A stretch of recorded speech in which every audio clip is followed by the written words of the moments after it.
Hey, good evening, everybody, and welcome to OpenMicVO, the new OpenMicVO, brought to you now by World Voices, WoVO. I'm very proud of the association with WoVO. We're going to talk a little bit more about that in just a minute or two. So we get together on Sunday nights to discuss topics of interest to the voiceover community. And this isn't about me sitting here and speaking. This is about all of us together as a community, posing questions, asking questions, getting opinions. Uh, so any questions or comments you have tonight with regards to voiceover, more than welcome. Tonight is open topics, which means that any questions, any topics are welcome as long as they relate to voiceover. Just a couple of house rules I want to go over. First and foremost is please keep yourself muted at your end if you're not immediately participating in the conversation. Now, I certainly don't want to dissuade you from involving yourself in the conversation at any given moment. So feel free to unmute yourself if you are going to contribute. But if you could please keep yourself muted if you're not actively contributing, that means we don't have any problems with echo and background noise and feedback, things like that. The second thing is we're all pros here. Some of us may have been around the business longer than others. Some may just be beginning in the business. But the very fact that you're here indicates a level of professionalism. And let's make sure we treat everybody with the respect and the professionalism that they deserve. The third thing is that we record OpenMicVO, and we do that so that we can post it to YouTube just in case there's something that we discussed tonight that you want to go back and have another listen to. And there are many people who like to have a listen to OpenMicVO who can't actually participate on any given Sunday evening. So it does get posted to YouTube. You do a search, just search OpenMicVO on YouTube, and you'll find the channel readily enough. So keep that in mind, though, just in case you're sharing any information with us tonight that might be considered proprietary. Anything that you feel should be kept in confidence, just remember once OpenMicVO gets posted to the YouTube channel, there's not much we can do about where it ends up. And the final thing is, again, I'm very proud of the new association with World Voices. And World Voices is now going to be assuming OpenMicVO as part of the World Voices outreach program to both the World Voices membership and to new voice actors who may be considering joining World Voices at some point in the future. But I do want to make clear that any opinions expressed tonight, whether they be from me or from any other participant this evening, is strictly our own opinions, our own suggestions, our own recommendations, and shouldn't ever be considered as, being official World Voices policy. So with that said, I'm going to start unmuting people. It takes me a second to do this, so just give me a moment. And once you see that you're unmuted, if you could do one of two things, either mute yourself or, even better, be the first person to offer up a question that we can discuss, or some sort of, maybe there's some news in the voiceover community you want to share. Please feel free to open up our conversation.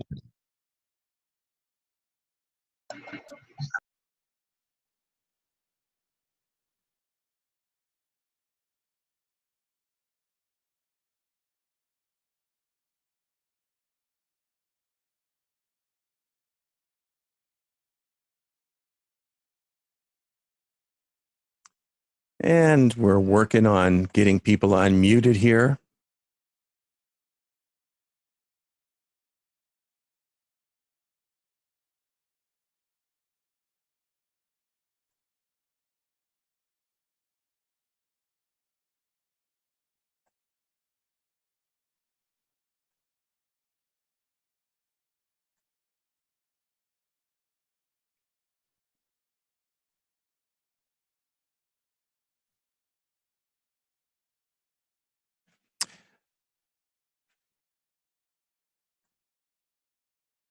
I see that our World Voices president, Peter Bishop, has joined us tonight. Peter, thank you so much for joining us on our very first night under the World Voices organization auspices. And maybe you could give us a second and tell us as to why you thought that OpenMicVO makes sense for the World Voices community. Well, I'm happy to be the first to speak on this because I came on specifically for that. We're actually very excited to have Open Mic here because what it enables us to do is to have a serious conversation about VO across the board, not just VO members, but also everyone else in the VO world that joins in. As Graham said, it's all part of our outreach. It's not meant to be a hard sell at all. So I don't want to push WoVO on people. We're supporting this because we think it's a good idea for our members and non-members. But of course, if you become interested in World Voices, I'm not going to complain. So welcome everyone. This is something Graham's been doing for a while, and I'm really happy that we can enable it to continue in the vein that it has been. So thank you, Graham. Thank you so much, Peter. Much appreciated. And I really appreciate the support of both you and Katherine joining us tonight. Katherine Vasilopoulous, who's the Executive Vice President of World Voices, is here with us tonight as well. And I very, very much appreciate both of you showing up and showing your support. That's really great. Good evening, Graham. Hi, how are you? Hi, everybody. Thanks to everyone who joined. And thank you, Graham, for agreeing to collaborate with us, and it's really going to be an exciting opportunity for everyone to work together and have a great conversation about topics that are important to voice artists, whether you're just starting or have years and years of experience. So let's get this started. Fantastic. Thank you so much, Katherine. So who's got a question for us tonight? Who's got a comment that they might want to offer? Again, it's open topic night, so any question about or any comment about the voiceover business is welcome. Just while I have a second and waiting for the first question to pop up, I just want to make note that, so let me get it here. Next week is going to be, which is September 23rd, we're going to be talking about commercial work. So anything with regards to commercials, whether it's getting commercial work, so business development, maybe it's performance questions with regards to commercial work and the current trends in how commercials are being voiced. Anything with regards to commercial work is welcome, and that's going to be our topic for next week. And the following week, September 30th, is going to be all about home studios. And so any questions with regards to home studios, whether it's your digital audio workstation or DAW program, and any questions you might have with regards to the software you're using. Maybe it's a hardware question, something about your microphone, audio interfaces, anything with regards to home studios is going to be the topic for the 30th. And I'm hoping to be able to talk George Whittam into being our special guest on the evening of the 30th. And George is awesome. He's the home studio consultant to the stars. So I'm hoping that we might get him to join us on the 30th. It's just a few more people have been joining us. I want to take a second to unmute people.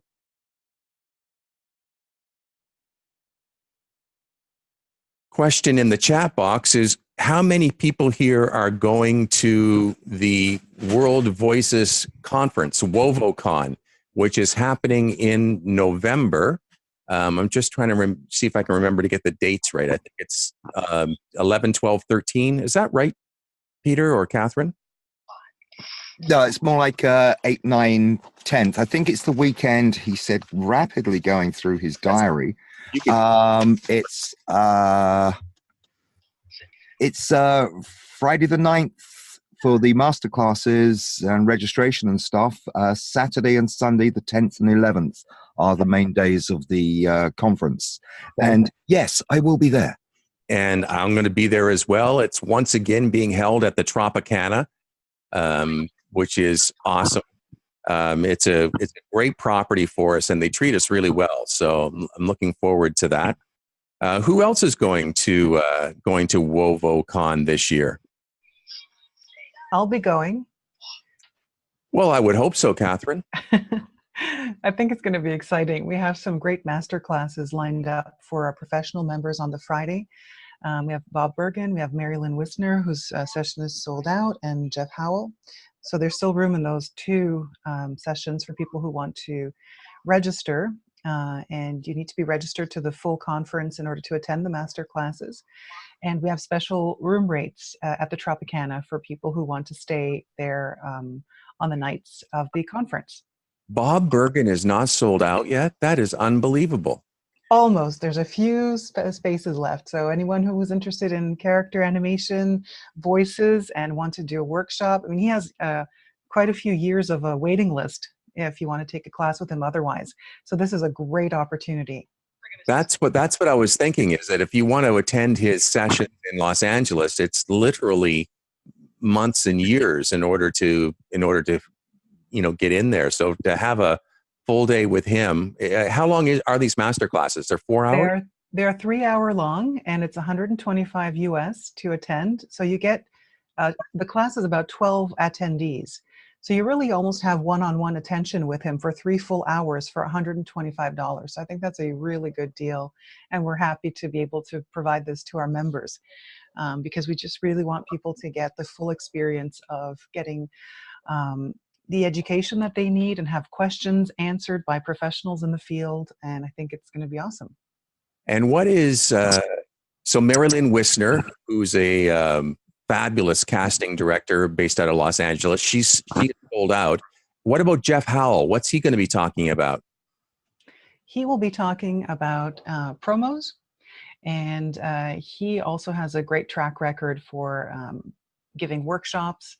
And I think people are also very excited to see that he's going to be on our list of top line professionals. Fabulous. I have not attended one of his classes, and I am strongly considering taking that master class on the Friday because I'm trying to up my promo game. And I hear he's very, very strong at that stuff. So I'm looking forward to getting in there. There's still a few seats left? Yes, there are. Fantastic. Graham, it's Bev. Hey, Bev, how are you tonight? I'm very well, thank you. How are you doing? This is great. I'm so excited about I'm excited about you being here. I'm excited about the fact that WoVO is now part of the OpenMicVO experience. This is really awesome. Absolutely. I just wanted to mention 2 things.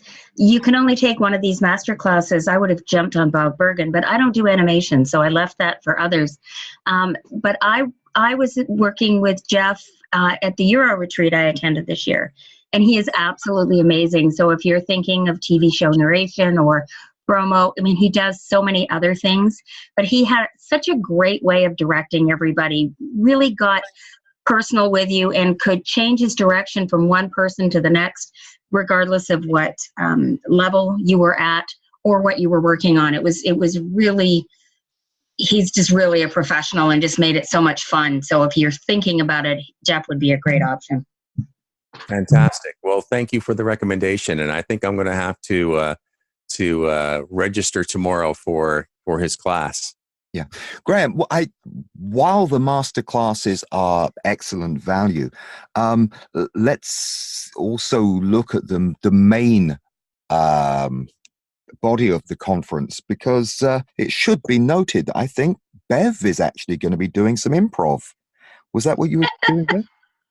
I'm actually doing 2 sessions. One is I'm doing the improv for VO that I've designed that you actually sat in the entire session, Peter. I know, I remember. I did it. It was fun. And I did it at the MiniCon in Toronto, and it was very well received. So I'm doing it again. Yeah, I think improv is a skill that we need. It all comes down to cold reading. You're presented with a script, and to be able to hit that script and think quickly about it.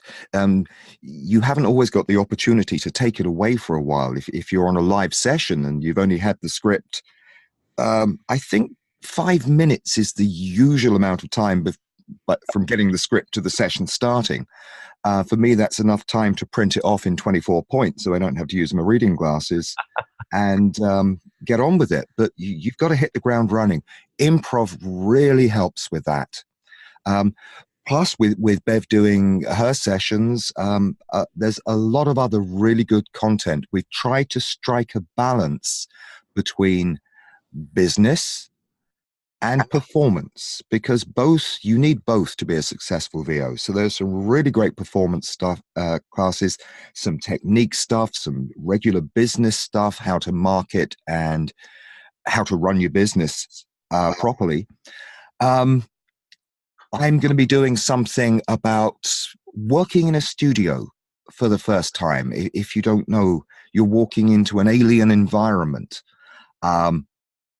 How do you make it seem like you've done this 1,000 times before? What to expect, that sort of thing. So we've got some pretty good names giving some pretty good sessions over the main weekend. And can I add also that most of our presenters are WoVO members. So what we're trying to foster is the sense of community, that everyone comes in with a set of skills from their current VO career, but also from previous careers that they've come in from. And they're able to help each other, help everyone learn from the content that they bring to the session. And so we have tracks for the associate members who are beginning, for the professional members who have been doing this for a while. We also have a Spanish track for our Spanish-speaking members. And then we have general, which is open to anyone.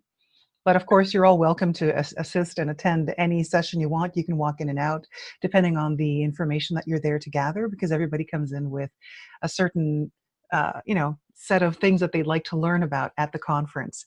So people are welcome to come in and just listen to the entire hour, or if halfway through they've decided that they've learned what they needed to get from it, they can just get up and go to the next one. So you're able to benefit a lot from all of the content. Fantastic. Grateful Sammy is saying that they're going and highly recommend it. Chris is saying that trying to save up the dollars so that they can afford to get there as well. Giovanna says that this is my very first time in Vegas and my first WoVO conference as a member. Giovanna is based here in Toronto, where I live, and so glad that Giovanna, you're going to be joining us. We have to show you around Vegas, and we'll hit all the high spots. Absolutely. Hello, everyone. And as you can see from my oh my gosh, tag label, some people have a hard time with my name, Giovanna. So I'm also known as G, to make it easy. Anyways, I'm glad to be here, and I can't wait. Yes, I'm not sure what Vegas holds, but I'm sure it's going to be fun. And what happens in Vegas stays in Vegas, they tell me, right? That's how it goes. Except the content of WoVOCon, which you take away with you and enhance your career. Ooh, that was a good plug. Absolutely. Awesome. Well, as is always happens at these conferences, a lot of the best learning is held at the bar at 11 o'clock at night, or just running across somebody and having a chat with them in the hallways between sessions. I mean, there's a ton to be learned in the sessions. There's no doubt about that. But there's so much to be learned just by engaging with the rest of the community and hanging out in between sessions in the hallways. It really is, as much about the social aspect of it as it is about the actual programming itself. Graham, it's Bev again. Hey, Bev. Can I address Kendall's comment about what advice is there for a first-time associate member? I was literally just going to ask you to do that, so that would be awesome. What advice is there for the first time or associate member going to WoVOCon? What are the best tips that we can give Kendall so they get the most out of it? Oh, I'm going to come up with one that I think is vitally important for anyone going to a conference. Just walk up to people, introduce yourself. If If they haven't introduced themselves to you, you do the same to them. The whole point about 130, 150 people getting together is that you don't walk around in isolation. If I want to stay in my booth in my basement, I can do that and be isolated all year. Going into an environment like this, I always say, you take away as much as you put in. Now, if you put in enthusiasm and effort, you come away with other people's knowledge and expertise. But you have to start those conversations. Graham was right when he talked about the corridors and that sort of thing. We're actually implementing we had it before, sponsored by someone else, but we're implementing a coffee shop scenario as well. We want to provide places where people can just hang out. And if there's someone you want to talk to, they'll have a name tag, just introduce yourself. Now, whether that's just another member you may have heard of, one of the board or whatever, we try to get around and speak to people, and we're going to be diligent about that this year, more so. But just approach people, start the conversation, because that conversation with anyone could lead to you walking away with the most valuable gem from the whole conference. And that's what it's all about. And Peter, the thing I've noticed about that point is that you can, when you say walk up to anybody, it's literally anybody. You can walk up to Joe Cipriano or Marilyn Wisner, like these A-list name people, from whether they're actors or casting directors, and everybody is approachable. Like that, Bob Bergen he'll sit and he'll talk your ear off about his adventures as Porky Pig and other characters that he's voiced. I mean, just if you see someone sitting, at the bar after a session, don't hesitate to go over and sit down, and it doesn't matter who they are.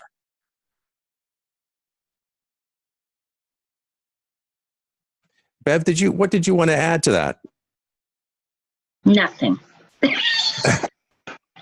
You said exactly what I was going to say. And a really good example is, many of you know Heather Masters. She came to WoVOCon last year, and we were standing in the meet and greet room the night before the official conference. And I walked up to her and I said, I don't think we've met. And she said, I don't know anybody here. And I really want to just learn about CRM. And I grabbed her and took 5 steps and said, hi, meet Brad, So, if you're the person that sees somebody that hasn't gone up to talk to someone and they're just standing there, walk up and say something and just say, hi, don't know you, and introduce yourself and help them out. Now, Bev, Randy's asking, still debating the value of going as an associate member. What is the most value you think you get out of going to conferences, and WoVOCon specifically? The thing I like about WoVOCon is the sharing, the paying it forward so much. Some of the sessions I know early on with WoVOCon, there seemed to be a big divide that associates felt that they couldn't go to some of the sessions because it just didn't apply. But the board has been very active at making that possible. So, for example, both sessions I'm holding are aimed, well, the improv is aimed at everybody. But the other session I'm doing is aimed at associates that, aren't booking a lot of work yet. And it's the entry level. I'm doing it actually with Liz Dinesner. We're doing IVR and on hold because it's more than just, speaking. But that's not something there you spend a lot of money to go to a course to take. And a lot of coaches don't focus on that. So an associate could really benefit from that. So there's lots of those kinds of things. Let alone an associate needing a professional who's in their genre, who's doing what they want to do, that just will give them all kinds of tips and advice and just, spewing words that will help them. So you clearly think that there's lots of value in attending some of these conferences. Especially this one, yes. I think this one is focusing more on associates than some of the others. Fantastic. I want to turn it over to Karen. Karen has a non-WoVO question, which is awesome. Karen, what can we help you with? Hi, it's actually Karen, like Karen. Karen. I tell people. So there's something that has been kind of weighing on me since it was posted recently, some news in the VO world, and that is that BBH, which is a commercial production company, has just released an open letter to their actors saying that they will not be renewing their SAG-AFTRA signatory contract, which is unfortunate. And I'm just wondering if this is a trend. I mean, what they've said in the open letter is that the SAG-AFTRA contract does not allow them to be flexible and to be competitive with other production companies like them, and that the contract was put in place nearly 20 years ago, and everything's changed with the internet and everything. And I'm just wondering what people think about that, and if anyone has noticed a trend in that direction. I had heard about this letter, and what I can't understand is why they just didn't set up another company. Like it happens in practically every production company in North America now, where there's a the union and a non-union division. Exactly. Yeah. And why they, I don't know, maybe there's something honorable about the fact that they didn't want to do that, because that really is a workaround to avoid union rules. But, the union, when you ask them, say that they are, going after commercial voiceover work like crazy to try and bring it back into the union fold. But then things like this happen. Peter, do you have any? Yes. Yeah, I am aware of what's going on. But first of all, Karen, I have to say, I'm sorry I haven't got to one of the New York meetings yet. I will be contacting you about that. I'd love to have you anytime. I'd love to come and chat with everyone there. You've had a few of the usual suspects, but I'm an hour outside the city and I'm lazy sometimes. But anyway, the union. We have the whole ADSCO union thing. The union are aggressively trying to, shall we say, claw back some of the disenfranchisement from the marketplace. The union tends to move slowly. They have to be more aggressive. I think there's an element of brinkmanship going on with as you say, Graham, it is possibly a more honest approach rather than hiving it off elsewhere. Mm-hmm. But I think there's an element of they're standing their ground saying this is the way we think they're going. The union is not flexible enough, specifically with all the new media and stuff like that. And do they have a point? Quite possibly, yes. Is the union slow to move? Quite possibly, yes. So maybe some good will come out of this. I'm hoping so, but there is already a body within the union that are calling for industrial action over this. And I'm not so sure that's helpful at the moment. As was it Churchill that said, jaw is better than war. And industrial action in the commercial field. I mean, everyone looks on when it happens in games or animation, but in the commercial field, that's the big guns.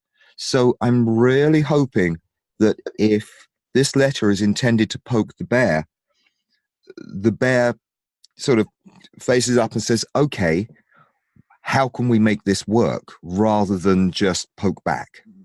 And I'm union. So I'm hoping push doesn't come to shove. I'm hoping this is something that leads to a table rather than a picket line.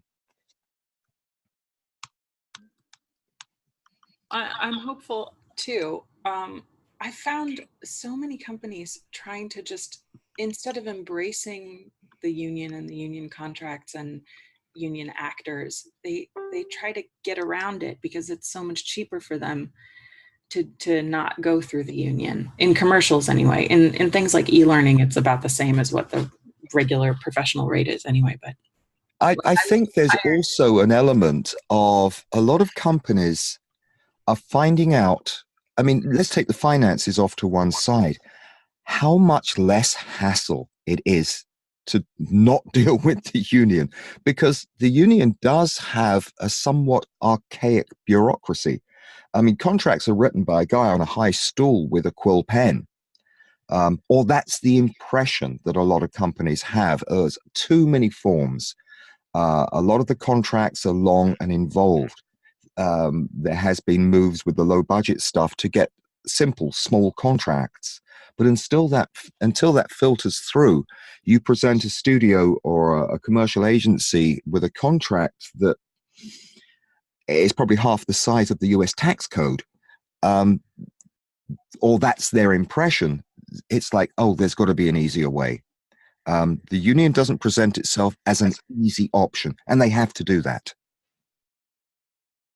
I was going to say that I was hired for a job that I got from Voice 123, and I didn't read the fine print exactly on the job. It said that they were looking for a Canadian talent, someone living in Canada specifically.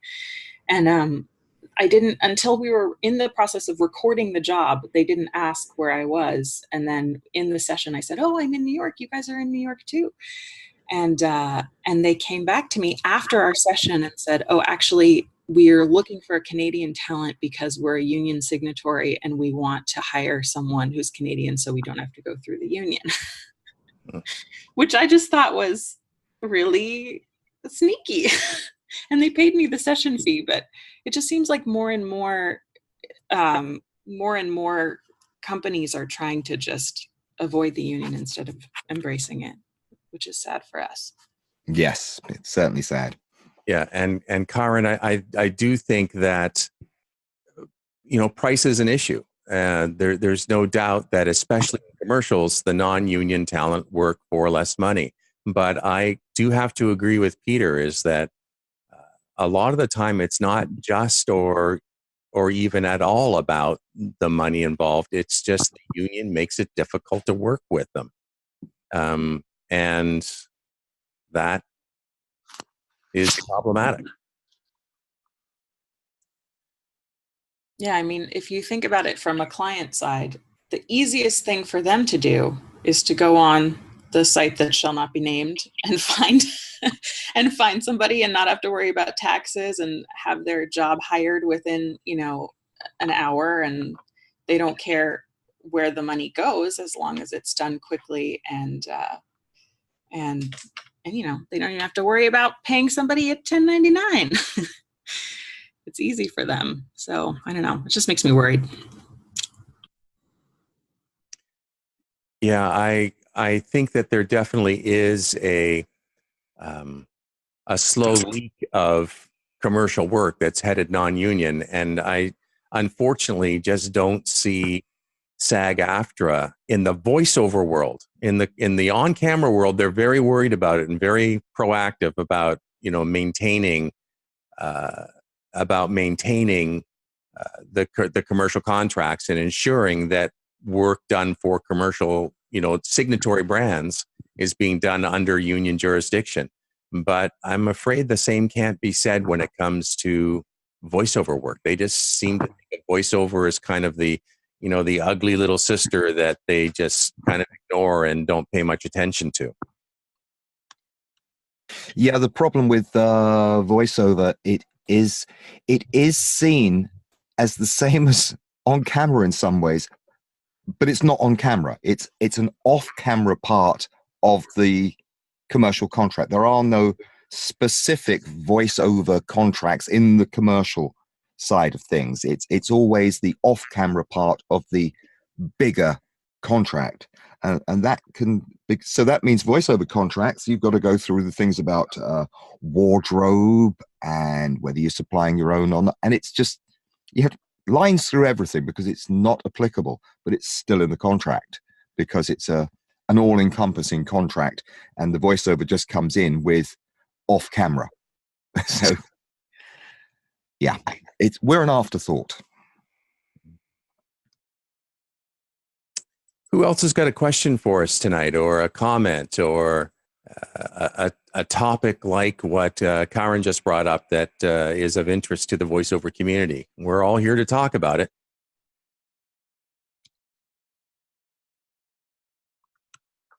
Making some notes here.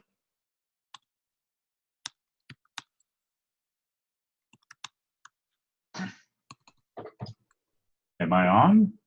Yes, hello. Oh, hey, I wasn't sure if you guys can hear me now. How are you guys doing tonight? Hey, Chris. Doing fine. How are you? I'm well, thank you for asking. So I wanted to kind of throw this out since, I mean, I'll be honest with you, I've only been in voice for about 5 years now, and you guys are much more well-versed. And something happened this week, which made me feel kind of weird and odd and stuff like that. And I just wanted to toss it out to get y'all's opinion on it, essentially, if I may. So basically, and some of you may have caught this in another group on Facebook. I also belong, because I also do art and stuff like that. I belong to an artist group, and somebody posted a meme which I thought was very entertaining. And basically, if some of you didn't catch it, it was like a scene, the movie The Good and the Bad and the Ugly, and there was like one picture of Clint Eastwood and one of the guys who was against him, and the first quote was, the client, "What's your price?" And then the response was, "Well, what's your budget?" And basically, that's something that I've been taught, from different coaches and stuff like that I've had, is like, when you go into negotiate, always have open that dialogue of, what's your budget? What are you looking at? Not so much like, oh, I want to lowball you, or I want to, anything like that. It's just like to open up the dialogue. Well, unfortunately, some people on the post decided to say, oh, if you're asking them what their budget is, you're cheapening the industry, because that means you're just willing to take whatever you can, all this other stuff. And I'm like, well, not what I said at all. But I'm not naming names, obviously. But this person decided to just launch into this, well, you're just cheapening the industry, and I'm a professional. I thought this board was for professionals, and blah, blah, blah. And it's like, it made me feel personally like crap. But as far as, you guys, when you are talking to clients, I mean, do you have that conversation of like, what's your budget like? Let's see what we can do. Or is it like, no, here are my numbers, take them or leave them type of thing? There's that old saying, isn't there? He who mentions price first loses. I always want to know what the budget is. It's the same argument about posting your rates.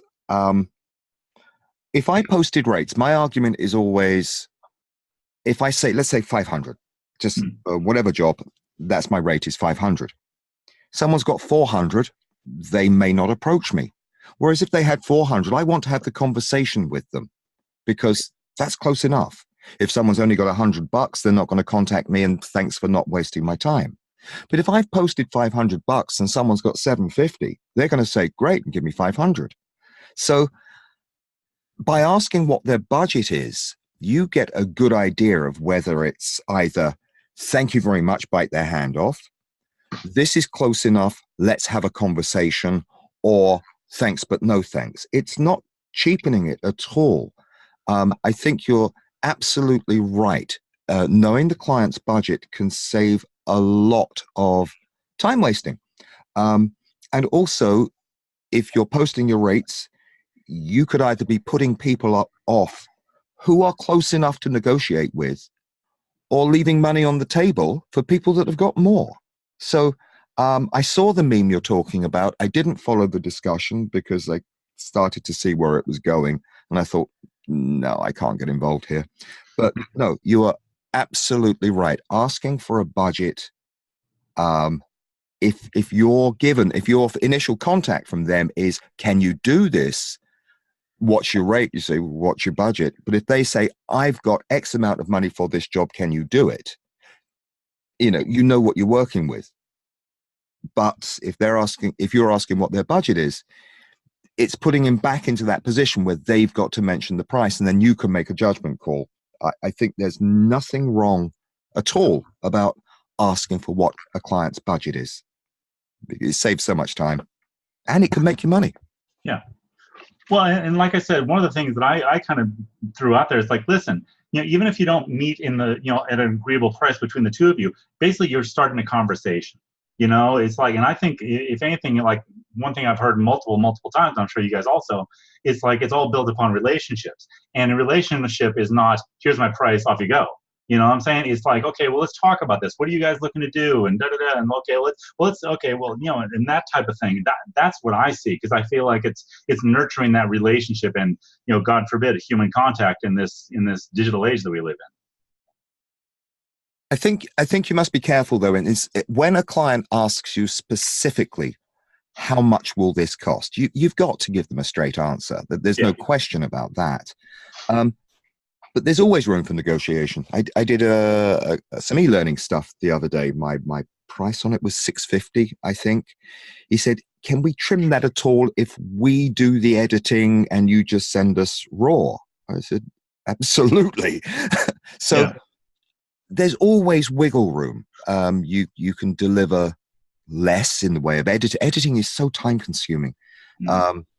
It's at least half the job, more usually for me, because I need a lot of editing. So if someone's saying, just send us the raw file, I'm quite happy to go down 10% on my price. Yeah. In that case, specifically. Cool. So I have a question for you, Peter. Have you ever left money on the table? Like, here's an example that I was approached by a university who wanted some e-learning narration done, and their budget was so ridiculously high that I didn't feel good just taking advantage of the situation, because they didn't know any better. And it was an e-learning project, and I still charged them, I don't know, the equivalent of $1,300 or $1,400 per hour. I've never actually had that dilemma where I've actually said, no, you're paying me too much. I have different, this is terrible, actually, I shouldn't say it, but I have different levels of service. If let's take this hypothetical $500 job. If I think that's the right rate and it's spot on the nose, you'll get a good service. If someone's paying me $750, I will feel, okay, well, maybe they do want a couple of takes, or I'm going to give them some alternates as well, and that sort of thing. So I think it's a natural psychological thing. Some people call it over-serving the client, but I don't think there's such a thing. So if there's a natural tendency, if someone is paying more, you want to give them a better service. And whether that's right or wrong, I don't know. But if I'm making an extra $250, $300 on the job, yes, I am going to say, I want to keep this client. I am going to overserve them if necessary. Is that the right thing or not? I don't know. Maybe it's just a small thing. I'm influenced by dollar signs. What can I say? Now, Graham Yates is on the line with us tonight, and Graham says that he regularly gets lambasted for having his rates listed on his website. Now, Graham, I'm interested in knowing from you, what is your rationale for posting your rates? Because I know that I know a number of voice talent. Paul Strickwerda is another voice talent that if I remember correctly, posts his rates on his website. What's your rationale, Graham? Oh, there's multiple rationales there. Mostly it's people hate to have to ask for a price if they're looking for something and they're relatively new to hiring voiceover. They don't want to have to call and email to get a price, even a ballpark. My rates are GVAA, for lack of a better word, compliant. And I think it's fair to let people know what I charge. Well, if your rates are compliant or kind of equivalent to the GVAA standards, then I can't see, a lot of actors taking exception to that. I get a lot of negative feedback, and it's not about the rate itself. It's about the fact that I posted online. It's about the fact that, I'm willing to say if a video narration is this long, it'll cost you this much, regardless of whether you're Bob's Plumbing or Coca-Cola. I think that actually raises an interesting issue. Coca-Cola pay more than Bob's Plumbing. I'm sorry, that's the way of the world. It's all about usage. If I'm supplying a 3-minute explainer video for a small local company, I would not expect them to pay the same as Pfizer for a 3-minute pharmaceutical explainer. Usage is important. How many eyeballs on it? Bert the plumber is probably going to get about, I don't know, a few hundred, 1,000 views on his website on Long Island.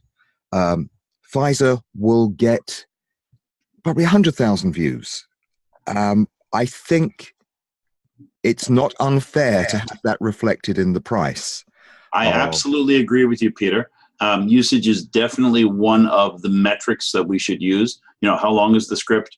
Who will see the script? What medium is the script going out on? Is it internet? Is it television? Is it national? Is it regional? Usage is absolutely a key component in determining a price. However, if Coca-Cola tells me that this will be seen by 12 people, then I'm going to charge them the 12-person rate. I understand what you're saying. Yes. Yeah, it's an interesting point. Yes, internal videos for large companies have a small internal market. So yes, that's very valid. But I'm very much about the eyeballs and the usage as well. And if you're posting rates that are fair and equitable, then my fear would be that you may be leaving money on the table. But your argument is that, well, people know what they're getting and they will come to me. I think it's an argument that can go around in circles a long time. You can argue, anyone can argue either way, I think, on this one. You've got to find what you're happy with. If you're posting GVAA equivalent rates, then you're not shortchanging anyone. And that's the main thing. So if it works for you, I mean, everyone has that. There are no rules, but just suggestions.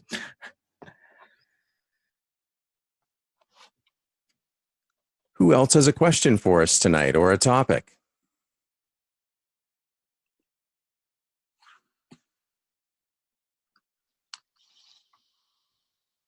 If there's nothing for the moment, I'd like to follow up on one thing about usage, about another discussion that happened.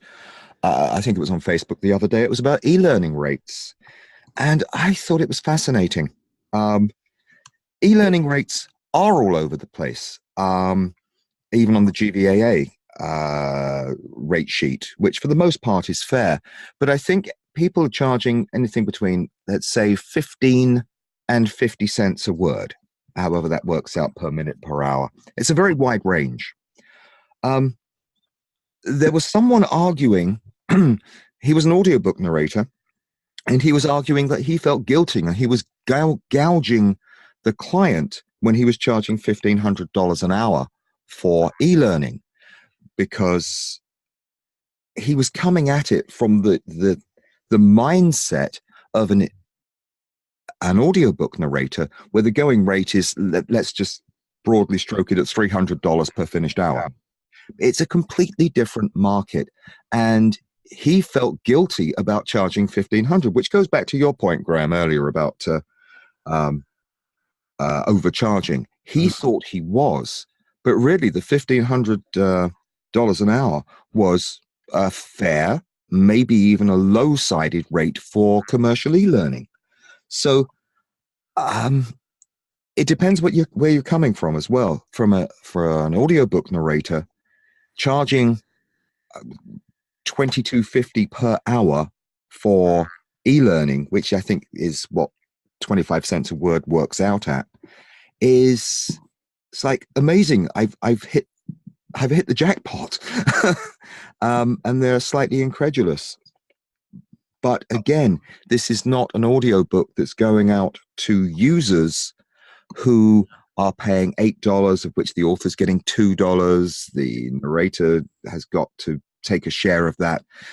Even a reasonably well-selling middle-order audiobook is only raising maybe $10,000. So the pay has to be commensurate with that. But when you're doing e-learning projects for an e-learning company, selling it to a large corporate client, there are six-figure numbers flying around. So a couple of grand per hour for the narration is commensurate with the budget. So again, that's just riffing on the whole usage and fair rates thing, and the difference between an audiobook, which is a business to client, and business to business, which is e-learning. So he actually felt guilty and felt he actually used the word gouging when he was charging about, I think, 18 cents a word, something like that. And I found it disturbing, to be honest. A question from Ian. Ian's asking, what are some of the things that we can do from a marketing perspective to fight against the downward pressure of so many people getting into the business? Like, I think we can all agree generally that rates have been under pressure and falling. And Ian's wondering, what are some of the things that we can do to prevent that from happening?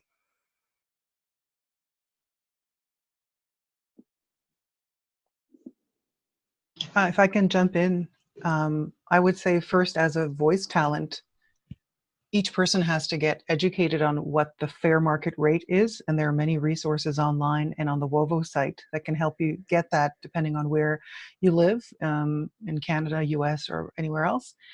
The second thing is, as we were saying before, it's a relationship with your client and having the discussion and letting them know what the value is that they're getting by working with you. And showing them that you can produce flawless work, that you can produce work in a timely manner, that you meet their budget and their deadlines, that you are responsive to their requests. All these things are the hallmarks of a good small business owner, as opposed to someone who just does freelance work and pops in and out of the picture whenever they feel like it. You're there to stay. You will still be around in a couple of years if they need pickups. There are all these value-added things that you give to your clients. As a VO talent that runs a small business, and also an opportunity to have conversations with your colleagues and other people, either on social media or in person in your city. If you're part of a meetup group, talking about rates shouldn't be a taboo subject. I mean, you're telling your clients what you're charging. You should be able to tell other VOs what you're charging. And I think continuing to have the discussion with clients about what they're getting from you by working with you. That's the first thing that I would say.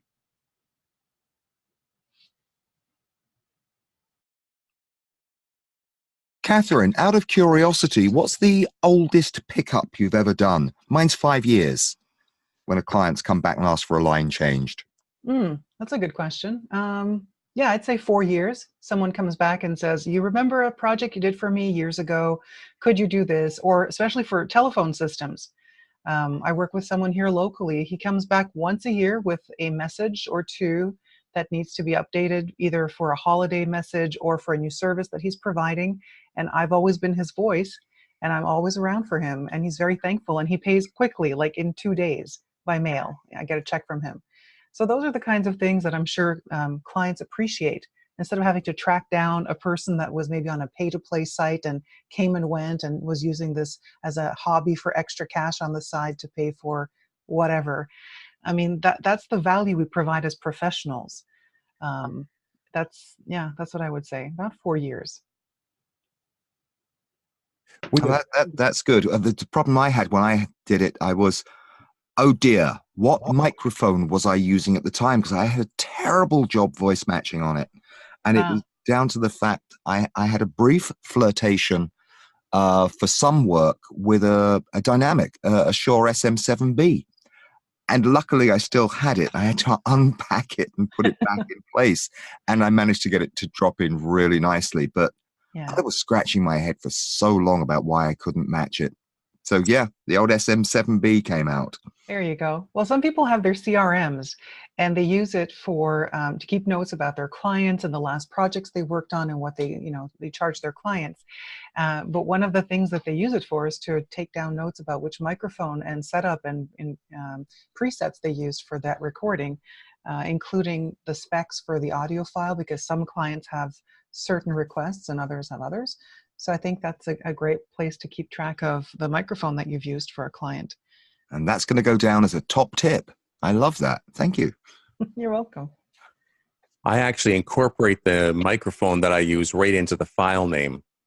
So the last two or three digits on my file names don't mean anything to my clients, but to me it says 87 or 416 or. Oh, that's brilliant. Yeah. Very cool. I just actually put it into the file name. I mean, seriously, if you're using 87 or 416, come on, Graham, you're just showing off here. Well, I've never had to put SM7B as in my file name. That's for sure. Ouch! Let me just take this knife out of my back. We have time to slip in probably one more question before we're done for the night. Anybody have a topic that they want to bring up, a question that they want to ask? We've got a couple of minutes and we've got some pretty awesome people here to answer questions. So I have a quick thing that I heard about the other day, and I'm sure some people already knew about this, but the question of milk and dairy products before a VO session, or 12 hours before. Apparently, the proteins or whatever is in the milk and the milk products, yogurt, cheese, kefir, whatever, they tend to thicken your mucus. And as a result, you get pasty mouth, or you get dehydrated, or there's something going on with the mouth issue. And as a result, you get the mouth noises in your recording. So my little tip of the week is cut out the milk right before a session so you don't have to deal with that. And instead, just stay hydrated and make sure that you have minimal mouth noises to minimize embarrassing sounds when you're on a recording session. To extend that slightly, one thing I do to celebrate a really long day, say I'm doing some e-learning or the occasional audiobook I do, I actually celebrate with a cold bowl of Kellogg's Special K and bananas with milk. Okay. Because it's the forbidden fruit during the day. Right. Milk will certainly mess your mouth up. So to like cap off the day, sometimes it's a nice bowl of cereal with some ice cold milk. There you go. You weren't allowed in the morning, you're going to get it at night. That's awesome. Absolutely. Yeah. And on that note, we're going to call it a night. Thank you all so much for your participation. Katherine Vasilopoulous and Peter Bishop, thank you both so much. The president and the executive vice president of World Voices joining us tonight as we get kickstarted with our brand new OpenMicVO under the auspices of World Voices.